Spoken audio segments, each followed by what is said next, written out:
Praise the lord. ದೇವರ ನಾಮಕ್ಕೆ ಸ್ತೋತ್ರವಾಗಲಿ. ಬಿಡುಗಡೆಯ ಸಂದೇಶ ಎಂಬ ಕಾರ್ಯಕ್ರಮಕ್ಕೆ ನಾನು ನಿಮ್ಮೆಲ್ಲರನ್ನು ಯೇಸು ಕ್ರಿಸ್ತನ ನಾಮದಲ್ಲಿ ಸ್ವಾಗತಿಸ್ತೇನೆ. ಪ್ರಾರ್ಥನೆ ಮಾಡೋಣ. ಪರಲೋಕದಲ್ಲಿರುವ ತಂದೆ ದೇವರೇ, ಯೇಸು ಕ್ರಿಸ್ತನ ನಾಮದಲ್ಲಿ ನಾವು ನಿನ್ನ ಪಾದ ಸನ್ನಿಧಾನಕ್ಕೆ ನಾವು ಬಂದಿದ್ದೇವೆ. ನಾವು ಧ್ಯಾನ ಮಾಡುವ ಈ ಸಂದೇಶವನ್ನು ನಿನ್ನ ಪವಿತ್ರಾತ್ಮದಲ್ಲಿ ಅಭಿಷೇಕಿಸು. ಪವಿತ್ರಾತ್ಮನೇ, ನಾನು ನಿನ್ನ ಸ್ವಾಗತಿಸ್ತೇನೆ. ನಮ್ಮ ಒಳ್ಳೆಯ ಬೋಧಕನಾಗಲು ಈ ಸಂದೇಶದ ಮುಖಾಂತರ ನಿನ್ನ ಜನ ಸಂಗಡ ಮಾತನಾಡು. ಪವಿತ್ರಾತ್ಮನೇ, ಈ ವಾಕ್ಯ ಕೇಳುವ ಪ್ರತಿಯೊಂದು ಆತ್ಮಗಳಿಗೆ ಜೀವವನ್ನು, ಪ್ರೋತ್ಸಾಹವನ್ನು, ಭಕ್ತಿ ಅಭಿವೃದ್ಧಿಯನ್ನು ಮತ್ತು ಬಿಡುಗಡೆಯನ್ನು ಉಂಟು ಮಾಡಬೇಕು ನಾನು ಬೇಡಿಕೊಳ್ಳುತ್ತೇನೆ ಯೇಸು ಕ್ರಿಸ್ತನ ನಾಮದಲ್ಲಿ, ಆಮೇನ್. ಇವತ್ತು ನಾನು ಧ್ಯಾನ ಮಾಡ್ತೇವೆ ಲೂಕನ ಬರೆದ ಸುವಾರ್ತೆ 17ನೇ ಅಧ್ಯಾಯದಲ್ಲಿ 5 ಮತ್ತು 6ನೇ ವಾಕ್ಯ. Luke gospel chapter 17 verse 5 and 6. ಅಪೊಸ್ತಲರು ಸ್ವಾಮಿಗೆ ನಮ್ಮ ನಂಬಿಕೆಯನ್ನು ಹೆಚ್ಚಿಸು ಎಂದು ಹೇಳಲು, ಸ್ವಾಮಿಯು, ಸಾಸಿವೆ ಕಾಲಷ್ಟು ನಂಬಿಕೆ ನಿಮಗಿದ್ದರೆ ನೀವು ಈ ಅತ್ತಿ ಮರಕ್ಕೆ ನೀನು ಬೇರು ಸಹಿತ ಕಿತ್ತುಕೊಂಡು ಹೋಗಿ ಸಮುದ್ರದಲ್ಲಿ ನಾಟಿಕೋ ಎಂದು ಹೇಳಿದರೂ ಅದು ನಿಮ್ಮ ಮಾತನ್ನು ಕೇಳುವುದು. ಯೇಸು ಕ್ರಿಸ್ತನ ಹತ್ತಿರ ಈ ಶಿಷ್ಯರು ಬಂದು ಯೇಸು ಕ್ರಿಸ್ತ ಮಾಡಿದ ಅದ್ಭುತಗಳನ್ನು, ಸೂಚಕಗಳನ್ನು ನೋಡಿದ ಶಿಷ್ಯರು ಯೇಸು ಸಮೇತ ನಮ್ಮ ನಂಬಿಕೆಯನ್ನು ಹೆಚ್ಚಿಸು ಎಂಬುದೇ ಕೇಳುವಾಗ ಯೇಸು ಕ್ರಿಸ್ತನ ಶಿಷ್ಯರು ಹೇಳ್ತಾನೆ, ನಿಮಗೆ ಸಾಸಿವೆ ಕಾಲಷ್ಟು ನಂಬಿಕೆ ನಿಮಗಿರುವುದಾದರೆ ಈ ಅತ್ತಿ ಮರಕ್ಕೆ ನೀನು ಬೇರು ಸಹ ಕಿತ್ತುಕೊಂಡು ಹೋಗಿ ನಾಟಿಕೊಂದು ಹೇಳಿದರು ಅದು ನಿಮ್ಮ ಮಾತನ್ನು ಕೇಳುವುದು. ಪರಿದಾರ್ಥವಾಗಿದೆ. ಇವತ್ತು ನಿಮ್ಮ ಜೀವಿತದಲ್ಲಿ ಬರುವ ಶೋಧನೆಗಳು ಬರುವಾಗ, ಕಷ್ಟಗಳು ಬರುವಾಗ, ಆಪತ್ತುಗಳು ಬರುವಾಗ, ವ್ಯಾಧಿಗಳು ಬರುವಾಗ, ಆ ಚಿಂತೆಗಳು ಬರುವಾಗ, ಇದೆಲ್ಲದಲ್ಲಿ ನೀವು ಜಯವನ್ನು ಬೇಕಾದರೆ ನಿಮ್ಮ ನಂಬಿಕೆಯು ಹೆಚ್ಚಿಸಲ್ಪಡಬೇಕು. ನೀವು ನಂಬಿಕೆಯಲ್ಲಿ ಅಭಿವೃದ್ಧಿ ಆಗಬೇಕು. ನೀವು ನಂಬಿಕೆಯಲ್ಲಿ ಅಭಿವೃದ್ಧಿ ಹೊಂದಿದ್ದರೆ ಮಾತ್ರವೇ ಪ್ರಿಯರೇ ದೇವರ ವಾಗ್ದಾನವನ್ನು ಪಡೆದುಕೊಳ್ಳಲಿಕ್ಕೆ ಸಾಧ್ಯವಾಗ್ತದೆ. ನಿಮ್ಮ ಪ್ರಾರ್ಥನೆ ಉತ್ತರವನ್ನು ಹೊಂದಿಕೊಳ್ಳಲಿಕ್ಕೆ ಸಾಧ್ಯವಾಗ್ತದೆ. ನಿಮ್ಮ ರೋಗಗಳು ನಿಮಗೆ ಬಿಡುಗಡೆ. ಅಷ್ಟೇ ಅಲ್ಲದೆ ಪ್ರಿಯರೇ, ನಾವು ನೋಡ್ತೇವೆ ಈ ಪ್ರಿಯವರಿಗೆ ಬರೆದ ಪತ್ರಿಕೆಯಲ್ಲಿ ಆನಂದನೇ ಆದ್ಯದಲ್ಲಿ 32 35 ವಾಕ್ಯ, Hebrews chapter 11 verse 32 ನಿಂದ 35 ಬರೆಯಲ್ಪಟ್ಟಿದೆ. ಅವರು ನಂಬಿಕೆ ಮೂಲಕ ರಾಜ್ಯಗಳನ್ನು ಪಡೆದುಕೊಂಡರು, ನಂಬಿಕೆ ಮೂಲಕ ವಾಗ್ದಾನ ಪಡೆದುಕೊಂಡರು, ನಂಬಿಕೆ ಮೂಲಕ ಸಿಂಹದ ಬಾಯನ್ನು ಕಟ್ಟಿದ್ದರು, ನಂಬಿಕೆ ಮೂಲಕ ಬೆಂಕಿಯ ಬಲವನ್ನು ಆರಿಸಿದರು, ನಂಬಿಕೆ ಮೂಲಕ ಯುದ್ಧದಲ್ಲಿ ಪರಾಕ್ರಮಶಾಲಿಗಳಾದರು, ನಂಬಿಕೆ ಮೂಲಕ ಪರಾಧನವನ್ನು ಓಡಿಸಿಬಿಟ್ಟರು. ಸ್ತ್ರೀಯರು ತಮ್ಮ ನಂಬಿಕೆ ಮುಖಾಂತರ ಸತ್ತವನ್ನು ಪುನರುತ್ಥಾನಗೊಳಿಸಿದರು ಎಂಬುದಾಗಿ ಅಲ್ಲಿ ಅಪೊಸ್ತಲ ಪೌಲನು ಅಲ್ಲಿ ವಿವರಿಸ್ತಾರೆ. ಅದು ಈ ರೀತಿ ನೀವು ನಂಬಿಕೆಯಲ್ಲಿ ಅಭಿವೃದ್ಧಿ ಹೊಂದಿದ್ದಾರೆ, ಅದು ನಂಬಿಕೆ ನಿಮ್ಮ ಹೆಚ್ಚಿಸಲ್ಪಟ್ಟರೆ ಮಾತ್ರವೇ ನಿಮ್ಮ ಜೀವಿತದಲ್ಲಿ ನೀವು ಆಶೀರ್ವಾದ, ಜಯಭರಿತ ಜೀವಿತ, ಎಲ್ಲ ವಾಗ್ದಾನ ಹೊಂದಿಕೊಂಡು ಜೀವನ ಮಾಡಲಿಕ್ಕೆ ಸಾಧ್ಯವಾಗುತ್ತೆ. ಎಲ್ಲ ಕಷ್ಟದ ಮೇಲೆ ಜೀವನ ಸಾಧ್ಯ. ಒಂದು ವೇಳೆ ನಿಮ್ಮ ನಂಬಿಕೆ ಕುಂದಿ ಹೋಗಿದ್ದರೆ ಏನೂ ಸಿಗೋದಿಲ್ಲ. ಹಾಗಾದರೆ ಇಲ್ಲಿ ಅದಕ್ಕೆ ಶಿಷ್ಯರು ಸ್ವಾಮಿ ನಮ್ಮ ನಂಬಿಕೆಯನ್ನು ಹೆಚ್ಚಿಸು. ಹಾಗಾದರೆ ನಿಮ್ಮ ನಂಬಿಕೆ ಹೆಚ್ಚಾಗಬೇಕಾದರೆ, ಅದು ನಂಬಿಕೆ ಅಭಿವೃದ್ಧಿ ಏನು ಮಾಡಬೇಕು? ಕೆಲವೊಂದು ಸಂಗತಿಗಳು ನಿಮಗೆ ನಾನು ವಿವರ ಹೇಳ್ತೇನೆ. ಈ ಸಂಗತಿ ಮಾಡುವುದಾದರೆ 100% ನಿಮ್ಮ ನಂಬಿಕೆ ಹೆಚ್ಚುತ್ತದೆ. ನಿಮ್ಮ ಹೆಚ್ಚಿದ ಹಾಗೆ ನಿಮ್ಮ ಅದ್ಭುತಗಳು ನೀವು ಕಾಣಲಿಕ್ಕೆ ಸಾಧ್ಯವಾಗ್ತದೆ. 2ನೇ ಅಧ್ಯಾಯದಲ್ಲಿ 38ನೇ ವಾಕ್ಯದಲ್ಲಿ ಆತನು 39ನೇ ವಾಕ್ಯದಲ್ಲಿ ಹೇಳ್ತಾನೆ, ನೀವು ದೇವರ ಕಡೆಗೆ ತಿರುಗಿಕೊಂಡು ನೀರಿನಲ್ಲಿ ಮುಳುಗಿ ದೀಕ್ಷಾಂತಗಳು ಪ್ರತಿಯೊಬ್ಬರಿಗೆ ಪವಿತ್ರಾತ್ಮ ದಾನವಾಗುವುದು ಎಂಬುದಾಗಿ. ಇವತ್ತು ನೀವು ಯೇಸು ನಂಬಿಕೆ ಇಟ್ಟುಕೊಂಡು ನೀರಿನಲ್ಲಿ ಮುಳುಗಿ ದೀಕ್ಷೆ ತಗೊಳ್ಳುವುದಾದರೆ ನಿಮ್ಮೆಲ್ಲರಿಗೂ ಪವಿತ್ರಾತ್ಮನು ಈ ಅನ್ಯ ಭಾಷೆಯ ವರನ್ನು ಕೊಡುತ್ತಾನೆ. ಈ ಅನ್ಯ ಭಾಷೆ ವರ ಹೊಂದಿದವು ನೀವು ಪ್ರೇರೆ ದಿನಾಳು ಕಡಿಮೆ ಎಂದರೆ 1 ಗಂಟೆ ಆದರೂ ಅನ್ಯ ಭಾಷೆಯಲ್ಲಿ ಪ್ರಾರ್ಥನೆ ಮಾಡೋ ಅಭ್ಯಾಸ ಮಾಡಿಕೊಳ್ಳಬೇಕು. ಯಾಕೆಂದರೆ ಅನ್ಯ ಭಾಷೆಯಲ್ಲಿ ನೀವು ಪ್ರಾರ್ಥನೆ ಮಾಡುವುದಾದರೆ ಅದರ 101 ಪ್ರಯೋಜನಗಳು ಅನ್ಯ ಭಾಷೆಯಲ್ಲಿ ಪ್ರಾರ್ಥನೆ ಮಾಡುವವರಿಗೆ ಸಿಗುತ್ತದೆ. ಆ 101 ಪ್ರಯೋಜನ ನಿಮಗೆ ಬೇಕಿರುತ್ತಾರೆ. ದಿನಾಲು ಅನ್ಯ ಭಾಷೆ ಪ್ರಾರ್ಥನೆ ಅಭ್ಯಾಸ ಮಾಡಿಕೊಳ್ಳಿ. ಅದು ಒಂದು ಪ್ರಯೋಜನವಾಗಿದೆ. ಅನ್ಯ ಭಾಷೆ ಎಷ್ಟು ಪ್ರಾರ್ಥನೆ ಮಾಡಿದ್ರು ಅಷ್ಟು ನಿಮ್ಮ ಭಕ್ತಿಯು, ನಿಮ್ಮ ನಂಬಿಕೆಯು ಅಭಿವೃದ್ಧಿ ಆಗ್ತದೆ. Chapter 14 verse 4. ವಾಣಿಯನ್ನಾಡುವನು ತನಗೆ ಮಾತ್ರ ಭಕ್ತಿ ವೃದ್ಧಿ ಉಂಟು ಮಾಡ್ತಾನೆ. ಅಪೊಸ್ತಲ ಪೌಲನು ಹೇಳ್ತಾನೆ, ಈ 1:14 ಅನ್ಯ ಭಾಷೆಯ ಬಗ್ಗೆ ತುಂಬ ಸಲ ಆತನು ಮಾತನಾಡಿದರೆ ವಾಣಿ ಅನ್ನಾಡು ಅಂದರೆ ಇಲ್ಲಿ ವಾಣಿ ಅಂದರೆ ಅನ್ಯ ಭಾಷೆಯಲ್ಲಿ ಅಷ್ಟು ನಿಮ್ಮ ಭಕ್ತಿಯು ಅಭಿವೃದ್ಧಿ ಆಗ್ತದೆ ಎಂಬುದಾಗಿ ಅಪೊಸ್ತಲ ಪೌಲನು ಹೇಳ್ತಾನೆ. ಅದಕ್ಕೆ ಆತನು 18ನೇ ವಾಕ್ಯ ನೋಡುವ. 1 Corinthians chapter 14 verse 18. ನಾನು ನಿಮ್ಮೆಲ್ಲರಿಗಿಂತಲೂ ಹೆಚ್ಚಾಗಿ ವಾಣಿಗಳನ್ನಾಡುತ್ತೇನೆ, ದೇವರು ಕೊಂಡಾಡುತ್ತೇನೆ. ಅದಕ್ಕೋಸ್ಕರ ಅಪೊಸ್ತಲ ಪೌಲನು ಹೇಳ್ತಾನೆ, ನಾನು ಎಲ್ಲರಿಗೂ ಹೆಚ್ಚಾಗಿ ಅನ್ಯ ಭಾಷೆಯಲ್ಲಿ ಪ್ರಾರ್ಥನೆ ಮಾಡ್ತಾ ಆಗುತ್ತೆ ಪ್ರೇರೆ. ಆ ಅಪೊಸ್ತಲ ಪೌಲನು ಇಷ್ಟು ನಂಬಿಕೆಯಲ್ಲಿ ಆತನು ಅದ್ಭುತಗಳನ್ನು ಮಾತುಕತೆ ಮಾಡಲಿಕ್ಕೆ ಸಾಧ್ಯ. ಯಾಕೆಂದರೆ ಆತ ಎಲ್ಲರಿಗೂ ಅತಿ ಹೆಚ್ಚಾಗಿ ಅನ್ಯ ಭಾಷೆಯಲ್ಲಿ ಪ್ರಾರ್ಥನೆ ಮಾಡ್ತಾನೆ. ಆಗ ನಿಮ್ಮ ಜೀವಿತದಲ್ಲಿ ಅದ್ಭುತ ಆಗಬೇಕಾ, ನಿಮ್ಮ ಪ್ರಾರ್ಥನೆ ಉತ್ತರ ಬೇಕಾ, ನಿಮ್ಮ ಕಷ್ಟದಿಂದ ಬಿಡಿ ಆಗಬೇಕಾ, ಇತರಿಗೋಸ್ಕರ ಪ್ರಾರ್ಥನೆ ಮಾಡಿ ಅದ್ಭುತ ಆಗಬೇಕಾ. ಹಾಗಾದರೆ ನೀವು ಎಷ್ಟು ಗಂಟೆ ಅನ್ಯ ಭಾಷೆ ಪ್ರಾರ್ಥನೆ ಮಾಡಿದ್ರು, ದಿನಾಲೂ ಪ್ರಾರ್ಥನೆ ಮಾಡಿದ್ರು, ನಿಮ್ಮ ನಂಬಿಕೆಯು ನಿಮ್ಮ ಭಕ್ತಿಯು ಅಭಿವೃದ್ಧಿ ಆಗ್ತಾಯಿದೆ ಪ್ರೇರೆ. ಒಂದು ಸೀಕ್ರೆಟ್ ಅನ್ಯ ಭಾಷೆ ಪ್ರಾರ್ಥನೆ ಮಾಡೋದು ಅತಿ ಇಂಪಾರ್ಟೆಂಟ್ ಆಗಿದೆ. ಎರಡನೇ ಸೀಕ್ರೆಟ್ ಆಗಿದೆ ಪ್ರೇರೆ, ದೇವರ ವಾಕ್ಯಗಳನ್ನು ಕೇಳುವಾಗ, ವಾಕ್ಯಗಳನ್ನು ಓದುವಾಗ, ವಾಕ್ಯಗಳನ್ನು ಧ್ಯಾನಿಸುವಾಗ ನಂಬಿಕೆಯು ಅಭಿವೃದ್ಧಿ ಆಗುತ್ತದೆ. ನಾವು ನೋಡ್ತೇವೆ ರೋಮಾಪುರದವರಿಗೆ ಪತ್ರಿಕೆ 10ನೇ ಅಧ್ಯಾಯದಲ್ಲಿ 17ನೇ ವಾಕ್ಯ, ರೋಮನ್ಸ್ 10:17. ಆದ ಕಾರಣ ಸಾರದ ವಾರ್ತೆಯು ನಂಬಿಕೆಗೆ ಆಧಾರ, ಆ ವಾರ್ತೆಗೆ ಕ್ರಿಸ್ತನ ವಾಕ್ಯವೇ ಆಧಾರ. ಇಂಗ್ಲೀಷ್ ಹೇಳ್ತದೆ faith cometh by hearing, hearing the word of God. ಅದರ್ಥ ಎಷ್ಟು ನೀವು ದೇವರ ವಾಕ್ಯನ ಕೇಳುತ್ತೀರೋ, ವಾಕ್ಯ ಕೇಳುವ ಮುಖಾಂತರ ನಿಮ್ಮ ಒಳಗೆ ನಂಬಿಕೆ ಪ್ರವೇಶಿಸ್ತದೆ. ಹಾಗಾದರೆ ನಿಮ್ಮ ಒಳಗೆ ನಂಬಿಕೆ ಪ್ರವೇಶಿಸಬೇಕು, ನಂಬಿಕೆ ಅಭಿವೃದ್ಧಿ ಬೇಕಾದರೆ ದಿನಾಲು ಪ್ರೇರೆ ದೇವರ ವಾಕ್ಯನು ಒಳ್ಳೆಯ ಸಂದೇಶವನ್ನು ಕೇಳುವರಾಗಬೇಕು. ಪ್ರತಿ ಆದಿತ್ಯರ ನಿಮ್ಮ ಸಭೆಗೆ ನೀವು ಬಂದು ದೇವರ ಸೇವಕರ ಸಂದೇಶವನ್ನು, ದೇವರ ಬೈಬಲ್ ಸ್ಟಡಿಯನ್ನು, ವಾಕ್ಯದ ಇವರನ್ನು ಎಷ್ಟು ಕೇಳುತ್ತೀರೋ ಅಷ್ಟು ನಿಮ್ಮ ನಂಬಿಕೆಯು ಅಭಿವೃದ್ಧಿ ಆಗ್ತದೆ. ಅಷ್ಟೇ ಆದರೆ ದಿನಾಲು ವಾಕ್ಯ ಓದುವವರಾಗಬೇಕು, ಧ್ಯಾನಿಸುವವರಾಗಬೇಕು. ನಾವು ನೋಡ್ತೇವೆ ಕೊಲೊಸ್ಸೆಯವರಿಗೆ ಬರೆದ ಪತ್ರಿಕೆ 3ನೇ ಅಧ್ಯಾಯದಲ್ಲಿ 16ನೇ ವಾಕ್ಯ, ಕ್ರಿಸ್ತನ ವಾಕ್ಯವು ನಿಮ್ಮಲ್ಲಿ ಸಮೃದ್ಧಿಯಾಗಿ ವಾಸಿಸಲಿ, ಸಕಲ ಜ್ಞಾನದಿಂದ ಕೂಡಿದವರಾಗಿ ಒಬ್ಬರಿಗೊಬ್ಬರು ಉಪದೇಶ ಮಾಡಿಕೊಳ್ಳಿರಿ, ಬುದ್ಧಿ ಹೇಳಿಕೊಳ್ಳಿರಿ, ಕರ್ತನ ಕೃಪೆಯನ್ನು ನೆನೆಸಿಕೊಳ್ಳುವವರಾಗಿ ಕೀರ್ತನೆಗಳಿಂದಲೂ ಸಂಗೀತಗಳಿಂದಲೂ ಆತ್ಮ ಸಂಬಂಧವಾದ ಹಾಡುಗಳಿಂದಲೂ ನಿಮ್ಮ ಹೃದಯಗಳಲ್ಲಿ ದೇವರಿಗೆ ಗಾನ ಮಾಡಿರಿ. ಹೇಳ್ತಾನೆ 3ನೇ ಅಧ್ಯಾಯ 16 ವಾಕ್ಯ, ಕ್ರಿಸ್ತನ ವಾಕ್ಯ ನಿಮ್ಮಲ್ಲಿ ಸಮೃದ್ಧಿಯಾಗಿ ವಾಸಿಸಲಿ. ಅದರ್ಥ ಎಷ್ಟು ನೀವು ದೇವರನ್ನು ಓದಿತೀರೋ, ಎಷ್ಟು ವಾಕ್ಯದ ಅಷ್ಟು ವಾಕ್ಯ ನಿಮ್ಮ ಆತ್ಮದಲ್ಲಿ, ನಿಮ್ಮ ಮನಸ್ಸಲ್ಲಿ ಸಮೃದ್ಧಿ ತುಂಬಲ್ಪಟ್ಟರೆ ಮಾತ್ರವೇ ಪ್ರೇರೆ ಪವಿತ್ರ ಆತ್ಮನು ಪ್ರೇರೆ ಅನ್ಯ ಭಾಷೆಯಲ್ಲಿ ಪ್ರಾರ್ಥನೆ ಮಾಡುವಾಗ, ಅಥವಾ ದೇವರನ್ನು ಸ್ತುತಿಸುವಾಗ, ಅಥವಾ ಬುದ್ಧಿಯಲ್ಲಿ ಪ್ರಾರ್ಥನೆ ಮಾಡುವಾಗ ನಿಮಗೆ ಬೇಕಾದ ಆ ವಾಕ್ಯ ಭಾಗವನ್ನು ಅದನ್ನು ನೆನಪಿಗೆ ತರುವಾಗ ನೀವು ಆ ವಾಕ್ಯವನ್ನು ನಿಮ್ಮ ಆತ್ಮದಲ್ಲಿ ಕೇಳುತ್ತೀರಿ. ಆ ವಾಕ್ಯ ಕೇಳುವಾಗ ನಿಮ್ಮ ನಂಬಿಕೆ ಅಭಿವೃದ್ಧಿ ಆಗ್ತದೆ. ಒಂದು ನಿಮ್ಮ ಹೃದಯದಲ್ಲಿ ಪ್ರೇರೆ ವಾಕ್ಯವೂ ಇಲ್ಲದಿದ್ದರೆ ಪ್ರೇರೆ ದೇವರ ಆತ್ಮನು ವಾಕ್ಯ ನೆನಪಿಗೆ ತರಲಿಕ್ಕೆ ಆಗುವುದಿಲ್ಲ. ಪ್ರತಿಯೊಂದು ನಂಬಿಕೆಯಲ್ಲಿ ಅದ್ಭುತಗಳು ಆಗಬೇಕಾದ್ರೆ ನೀವು ಮೊದಲು ನಿಮ್ಮ ಆತ್ಮದಲ್ಲಿ ದೇವರ ಮಾತ್ರ ವಾಕ್ಯ ಕೇಳಬೇಕು. ದೇವರು ನಿಮಗೆ ರೆವಲೇಷನ್ ಕೊಡುತ್ತಾನೆ. ಆ ವಾಕ್ಯ ಕೇಳುವಾಗ ಆ ದೇವರು ನಿಮಗೆ ದರ್ಶನ ಕೊಡುತ್ತಾನೆ.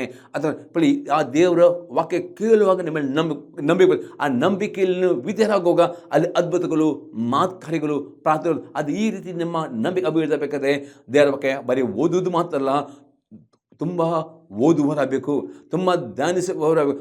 ವಾಕ್ಯ ನಿಮ್ಮ ಆತ್ಮದಲ್ಲಿ ಸಮೃದ್ಧಿಯಾಗಿ ತುಂಬಲ್ಪಡಬೇಕು. ಆವಾಗ ಮಾತ್ರ ಪವಿತ್ರ ಆತ್ಮನು ಆ ವಾಕ್ಯ ನಿಮಗೆ ಜ್ಞಾಪಕ ತರ್ತಾನೆ. ಆಗ ನಂಬಿಕೆ ಅಭಿವೃದ್ಧಿ ಆಗ್ತದೆ. ಅದೇ ನಂಬಿಕೆ ಬರಬೇಕಾ, ಒಂದು ದೇವರ ವಾಕ್ಯನು ಕೇಳುವರಾಗಬೇಕು. ಸರಿಯಾಗಿ ಕಿವಿಗೊಟ್ಟು ಈ ಟಿವಿ ಮಾಧ್ಯಮದಲ್ಲಿಯೂ ಆದಿತ್ಯ ನಮ್ಮ ಸಭೆಯಲ್ಲಿ ಸೇವಕರು ಕೊಡುವ ಮೆಸೇಜನ್ನು ಬೈಬಲ್ ಸ್ಟಡಿ ಕೇಳುವರಾಗಬೇಕು. ಇನ್ನೊಂದು ದಿನಾಲು ದೇವರನ್ನು ಓದುವವರು, ಧ್ಯಾನಿಸುವವರು ಆಗಬೇಕು.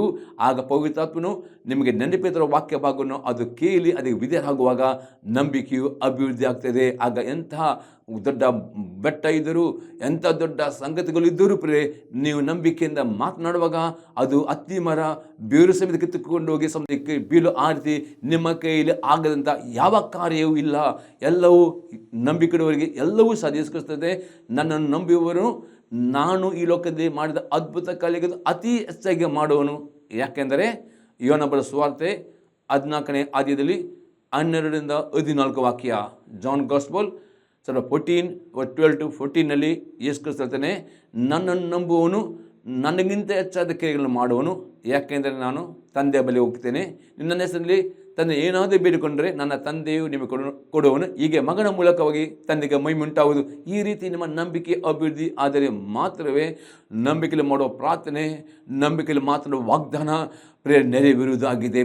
ನಿಮಗೆ ಅಸಾಧ್ಯ ಎಂಬುದು ಯಾವುದಿಲ್ಲ. ನಂಬುವನಿಗೆ ಎಲ್ಲವೂ ಸಾಧ್ಯ ಎಂಬುದು ಅದು ನಿಮ್ಮಲ್ಲಿ ಸಾಧ್ಯವಾಗ್ತದೆ. ಮೂರನೇ ಸಂಗತಿ ನೋಡ್ತೇವೆ, ಬೇರೆಯವರ ತಪ್ಪುಗಳನ್ನು ಕ್ಷಮಿಸುವವರು ಆಗಬೇಕು.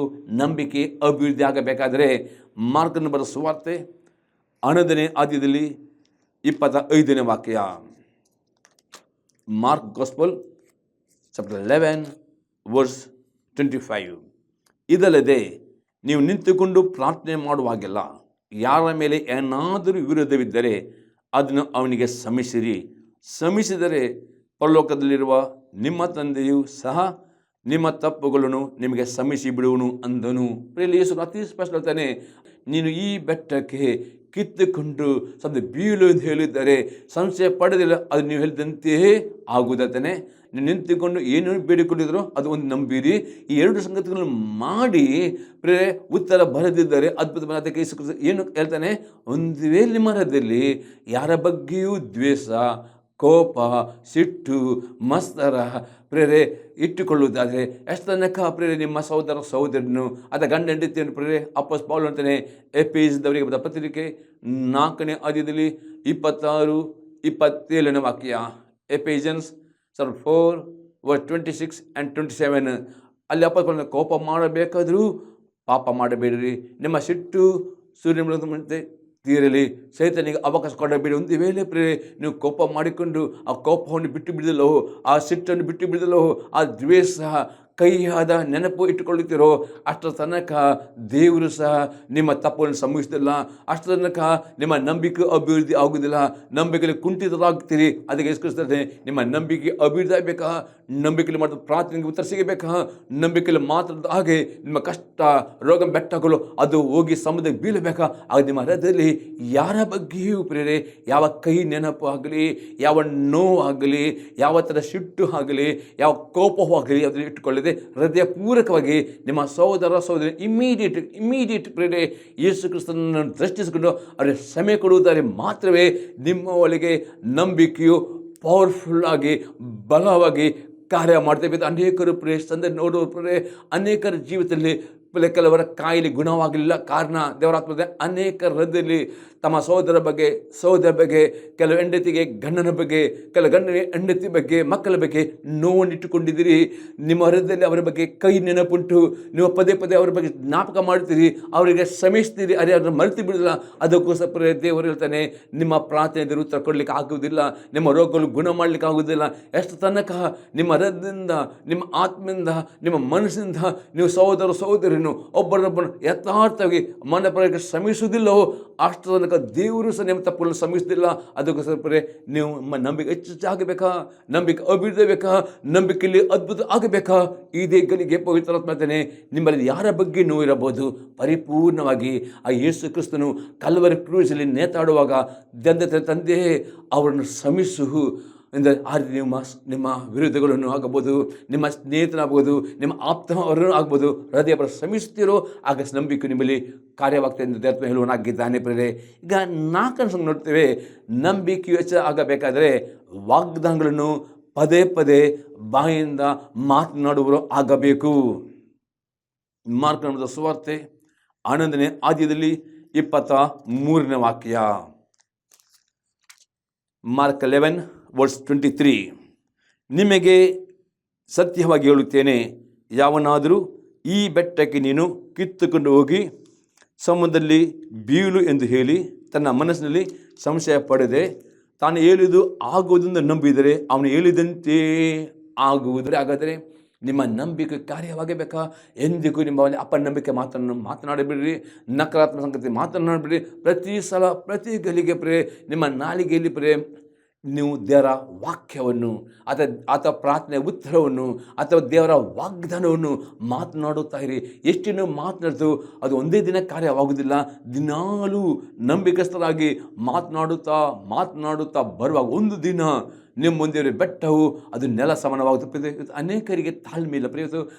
ಈ ಸಂದರ್ಭ ಅನೇಕರು ಹೇಳ್ತಾರೆ, ಹೌದು ಪಾಸ್ಟರ್ ನಾನು ಮಾತನಾಡಿದ್ದೀನಿ ಆಗಿಲ್ಲ ಇವತ್ತು ಅನೇಕರು ಮಾತನಾಡಿದೆ 1 ದಿನ 2 ದಿನ ಅಲ್ಲ ನೀವು ಪ್ರತಿದಿನವೂ ಪ್ರತಿ ಗಳಿಗೆ ಆ ಸಮಸ್ಯೆನ ಕುರಿತು ಮಾತನಾಡಬೇಡಿರಿ. ಅದಕ್ಕೆ ಬದಲಾಗಿ ವಾಗ್ದಾನ ಮಾತನಾಡುತ್ತಾ ದಿನಾಲು ಮಾತನಾಡುವ ಅಭ್ಯಾಸ ಮಾಡಿ. ಒಂದು ದಿನ ನಿಮ್ಮ ಮಾತಿಗೆ ತಕ್ಕ ಹಾಗೆ ಆ ಬೆಟ್ಟಗಳು ಆ ಕಷ್ಟಗಳು ಅದು ಮಾಯವಾಗುವುದು. ಒಂದು ವೇಳೆ ನೀವು ಕಷ್ಟವನ್ನೇ ನೋಡಿ ಮಾತನಾಡಿದರೆ ಕಷ್ಟ ಜಾಸ್ತಿ ಆಗ್ತದೆ.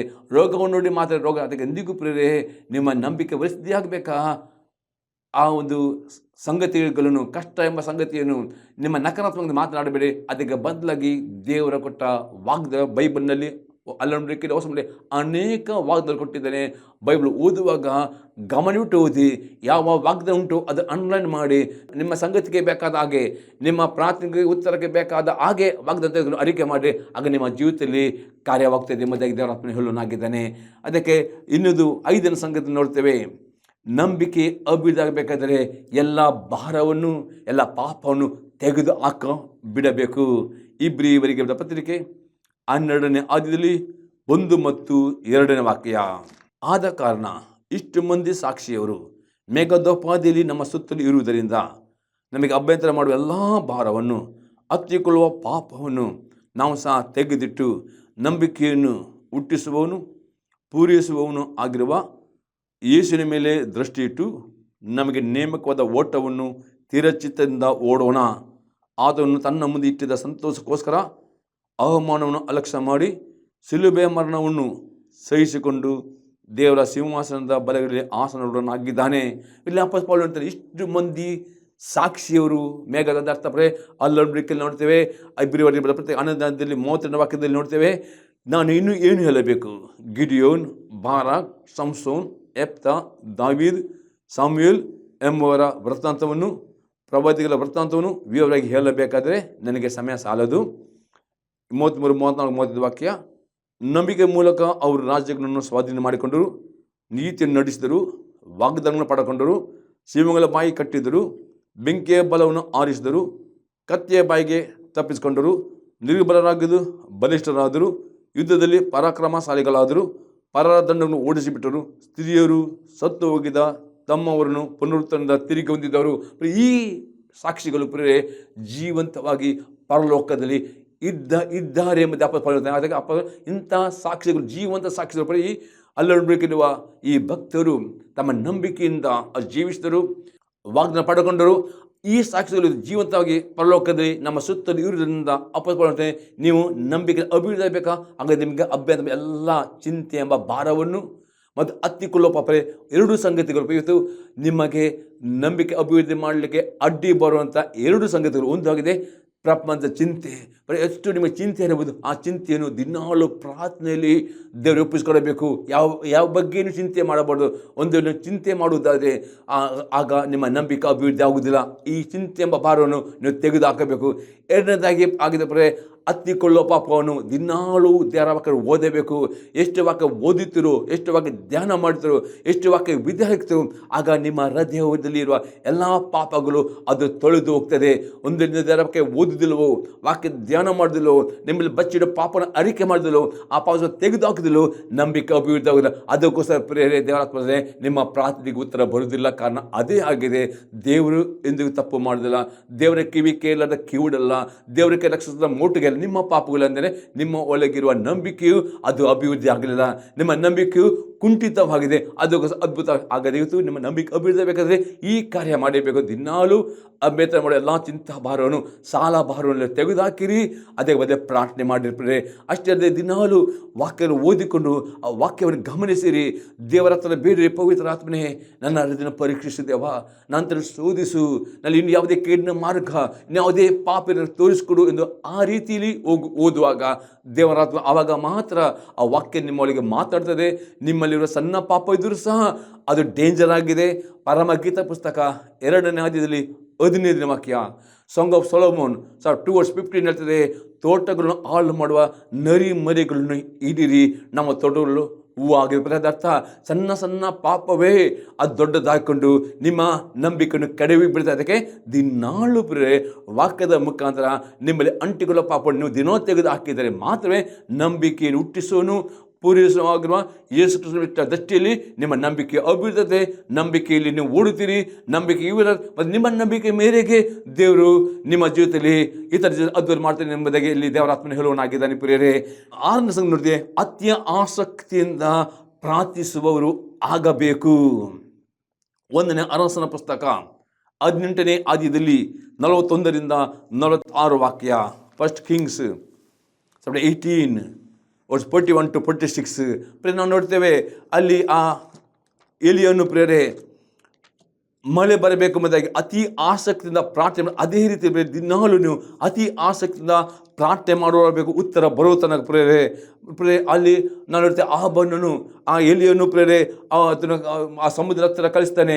ಮೋಡ ಬರ್ತದೆ ನೋಡಲಿಕ್ಕೆ, ಅದು ಮೋಡ ಬರಲಿಲ್ಲ. ಅದು ಎಲಿಯನು ತನ್ನ ಪ್ರಾರ್ಥನೆ ನಿಲ್ಲಿಸದೆ ಅವನು ಅಂಗಷ್ಟು ಮೋಡ ನೋಡೋ ತನಕ ದಿನಾಲು ಅತಿ ಆಸಕ್ತಿಯಿಂದ ಪ್ರಾರ್ಥನೆ ಮಾಡ್ತಾನೆ. ಅದಕ್ಕೆ ನಿಮ್ಮ ನಂಬಿಕೆಯು ವೃದ್ಧಿ ಆಗಬೇಕಾದರೆ ದಿನಾಲು ಅತಿ ಆಸಕ್ತಿಯಿಂದ ಬೇಸರಗೊಳ್ಳದೆ ಉತ್ತರವು ನೋಡುವ ತನಕ, ಉತ್ತರ ಬರೋ ತನಕ, ಬಿಡುಗಡೆ ಸಿಗೋ ತನಕ ಪ್ರಾರ್ಥನೆ ಮಾಡುವುದರ ಮಾತ್ರವೇ ಈ 6 ಸಂಗತಿಗಳು ನಿಮ್ಮ ಜೀವಿತದಲ್ಲಿ ನೀವು ಪ್ರಾಕ್ಟೀಸ್ ಮಾಡುವುದಾದರೆ ನಿಮ್ಮ ನಂಬಿಕೆ ಹೆಚ್ಚಾಗ್ತದೆ, ನಂಬಿಕೆ ಅಭಿವೃದ್ಧಿ. ನಿಮ್ಮ ನಂಬಿಕೆ ಮುಖಾಂತರ ನಿಮ್ಮ ಜೀವಿತದಲ್ಲಿರುವ ಯಾವುದೇ ಥರದ ಅತಿ ಮರದಂಥ ಅಂಥ ಯಾವುದೇ ಸಮಸ್ಯೆ ಇರ್ಬೋದು, ನೀವು ಅದಕ್ಕೆ ಅಪ್ಪಣೆ ಕೊಡದೆ ಅದು ನಿಮ್ಮಿಂದ ನಿಮ್ಮ ಕೂಡ ಬಿಟ್ಟು ಹೋಗೋದು ದೇವ್ರ ನಿಮ್ಮಲ್ಲಿ ಅದ್ಭುತ ಮಾಡ್ತಾನೆ. ದೇವ್ರ ನಮ್ಮ ಸ್ತೋತ್ರವಾಗಲಿ.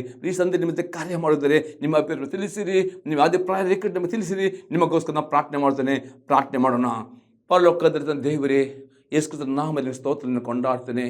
ಈ ಪ್ರತಿಯೊಂದು ವೀಕ್ಷಕರಿಗೆ ದೇವ ಆ ನಂಬಿಕೆ ಎಂದರೆ ಏನು, ಆ ನಂಬಿಕೆಯಲ್ಲಿ ಅಭಿವೃದ್ಧಿ ಆಗೋ ಬಗ್ಗೆ ಹೇಳಿಕೊಟ್ಟೆ 6 ಸಂಗತಿಗಳನ್ನು ನಿನ್ನ ಮಕ್ಕಳು ಅವರ ತಮ್ಮ ಜೀವಿತದಲ್ಲಿ ಅನುಸರಿಸಿ ನಡೆಯುವಂತೆ ಕೃಪೆ ಕೊಟ್ಟು ಇನ್ನು ಮಕ್ಕಳು ಅವರ ನಂಬಿಕೆ ಮುಖಾಂತರ ಅವರ ಜೀವಿತದಲ್ಲಿ ಬಿಡುಗಡೆ, ಆರೋಗ್ಯ ಎಲ್ಲ ಪ್ರಾರ್ಥನೆ ಹೊಂದಿಕೊಳ್ಳುವಂತೆ ಸಹಾಯ ಮಾಡಿ ಬೇಡಿಕೊಳ್ತೇನೆ ಯೇಸು ಕ್ರಿಸ್ತನ ನಾಮದಲ್ಲಿ. ಆಮೇನ್.